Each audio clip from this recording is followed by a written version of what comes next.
Oi, meu nome é Nicole Jamushevski, do RA 2606283. Estou fazendo trabalho de computação gráfica junto com o Gabriel Laurindo, do RA 2625512, e Daniel Kulik, do RA 2588307. E eu vou falar sobre a lista de objetos, sistema de coordenadas normalizadas e a transformada de viewport. Ok, começamos com a classe DisplayFile, que ela é a classe responsável por armazenar todos os objetos da cena. Ela inclui esse vetor objeto, que assim ela permite guardar diferentes tipos de objetos em uma única estrutura, tendo as retas, os polígonos, os modelos 3D, como os pokémons que estamos utilizando no nosso projeto. Aqui é o trecho onde a gente cria o window inicial em coordenadas do mundo, no centro 00, com largura 120 e altura 80, ou seja, quando o programa inicia, já existe uma window lá posicionada na origem do sistema de coordenadas do mundo.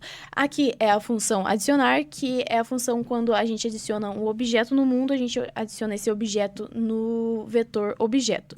Também precisamos limpar o objeto, porque já que os objetos são criados dinamicamente, é necessário liberar a memória quando a gente deixa de usar eles.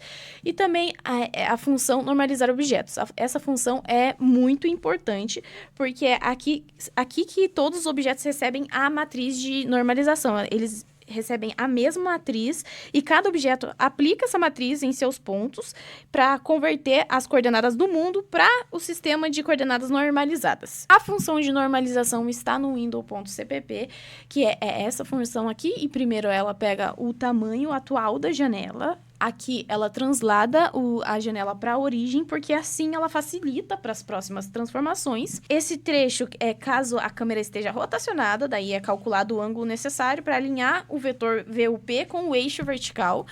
E essa matriz de rotação é criada uma matriz que alinha a câmera ao sistema de coordenadas daí. Essa é a matriz ortográfica, que ela é responsável por converter as coordenadas do mundo da janela para o intervalo normalizado entre -1 e 1. A matriz final é formada pela multiplicação das transformações na ordem correta. E esse if use perspectiva é caso a perspectiva for verdadeiro, aplica uma matriz de perspectiva. No caso, é quando a gente ativa a perspectiva, porque daí ela aplica a matriz de perspectiva baseada na distância focal. Agora vamos para como funciona a viewport. Aqui funciona na área de desenho.cpp. Primeiro a gente calcula a normalização utilizando as informações da window. Depois, todos os objetos do DisplayFile recebem a matriz para converter as coordenadas para o sistema de coordenadas normalizadas. E foi definido uma margem de 50 pixels para criar uma moldura e limitar a região onde os objetos são desenhados. Essas variáveis são as variáveis que guardam os limites da viewport, e depois disso tudo vem a transformação. Essa função converte uma coordenada normalizada do eixo X para a posição correspondente em pixels dentro da viewport. No eixo Y existe uma inversão, porque na tela o eixo cresce para baixo, enquanto o sistema de coordenadas normalizadas cresce para cima. Ou seja, aqui ela transforma o sistema de coordenadas normalizadas para o sistema de coordenadas da viewport. E depois da transformação da viewport, o algoritmo DDA desenha cada segmento utilizando as coordenadas em pixels. Aqui todos os objetos que podem estar dentro do vetor de objetos lá no DisplayFile, eles são percorridos e, dependendo do tipo de objeto, o programa aplica um clipping e realiza o desenho correspondente de tal objeto. O DisplayFile, ele nunca armazena os pixels, ele armazena apenas as coordenadas do mundo. A conversão para pixels acontece somente no momento de renderização, através dessa transformação de viewport. A linha do tempo é do DisplayFile, os objetos estão em coordenadas de mundo, aí eles passam pela matriz de normalização, na matriz de normalização eles estão de -1 a 1, aí acontece o clipping, daí a transformada de viewport, que daí cria os pixels na tela e o QPainter desenha no final. Oi, tudo bem? Então, agora falando sobre as transformações geométricas e a composição de matrizes, para que funcione corretamente o nosso código, foi implementado o conceito de coordenadas homogêneas. Por isso que, vendo aqui, a matriz ela é uma matriz 4x4, é, XYZ, com uma dimensão imaginária W. O porquê que ela foi implementada? Porque ela nos permite tratar operações complexas de forma mais simples, através de simples multiplicações de matrizes, dessa forma padronizando todo o cálculo que é necessário dentro do projeto. Aqui dá para ver as operações, né, as transformações geométricas, como translação, as rotações x, y, z e a escala, de acordo com o que é necessário, né, utilizando cosseno, menos seno, e essas operações. Uma coisa importante de se falar seria a função aplicar, onde ela multiplica a nossa matriz final pela coordenada xyz de um ponto real do mundo. O que é mais importante dessa função é que após esse cálculo, é dividido o xyz da, da coordenada por w. Dessa forma, a gente transforma um espaço 4D homogêneo para um espaço 3D. Para continuar sobre esse tópico, a gente tem que passar para o objeto.cpp, onde a gente tem que falar um pouco sobre a rotação. Porque se a gente fazer uma rotação de qualquer forma, a gente pode acabar fazendo uma rotação que a gente não queria. Ou seja, se a gente fizer de qualquer forma, ela vai fazer uma rotação em torno do ponto de origem do mundo. Ou seja, no ponto 000. Logo, vai fazer uma rotação que a gente não quer. Ela vai fazer um arco, né? Ela não vai fazer em torno dela em si mesma, né? Então, para isso, a gente fez uma matriz T1, que vai fazer a translação para o ponto de origem do mundo, né? Menos x, menos y, menos z. Assim, vai fazer toda a rotação que for necessária. E assim, a gente vai ter... Passar de novo para essa matriz, pro ponto de origem dela, né? Para onde ela estava na posição original. E assim a gente multiplica nela em uma matriz composta e terminando o cálculo assim, fazendo a rotação em torno dela mesma. Agora, em relação ao... Com todos esses pontos ditos, a gente pode passar pro projeto em si, no caso, que a gente pode fazer o seguinte: a gente pode selecionar o Pikachu, por exemplo, a gente pode rotacionar ele em torno de Z, em torno de X, como dito anteriormente, e em torno de Y também. A gente pode escalonar ele, diminuindo ou aumentando, no caso.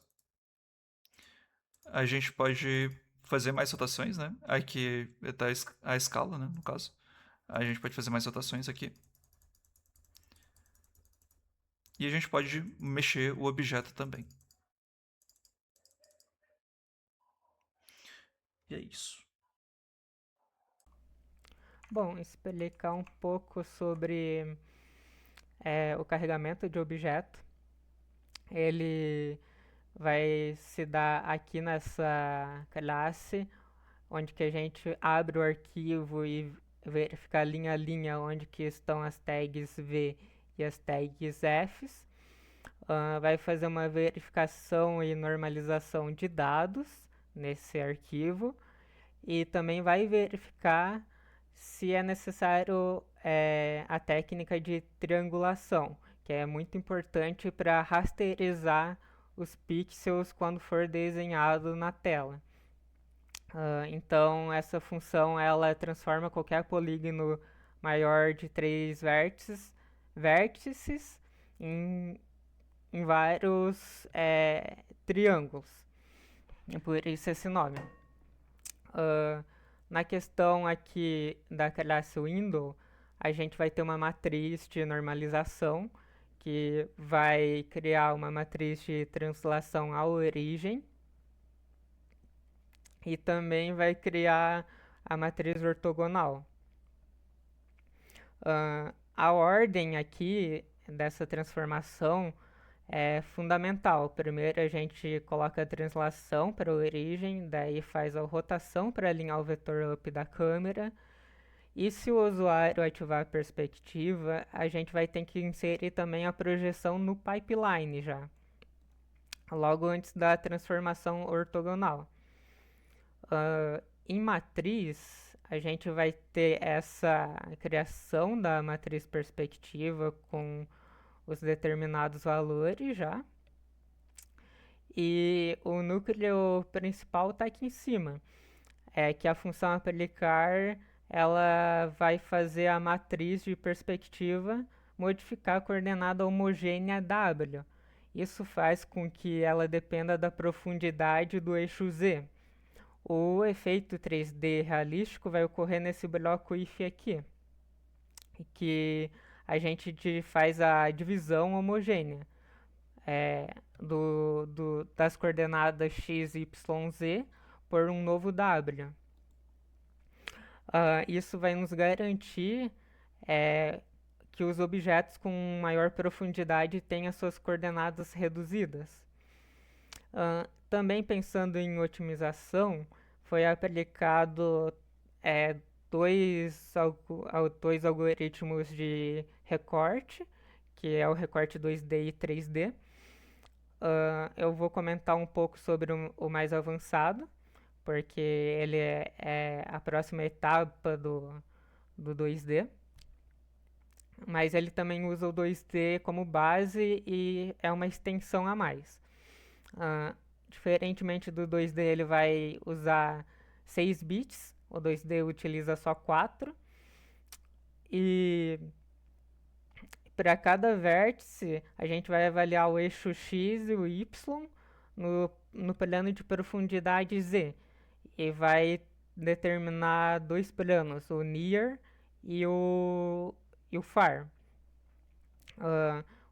Esse laço principal que está sendo mostrado aqui vai utilizar as operações de bitwise para descartar ou aceitar aqueles pontos de forma muito, muito eficaz.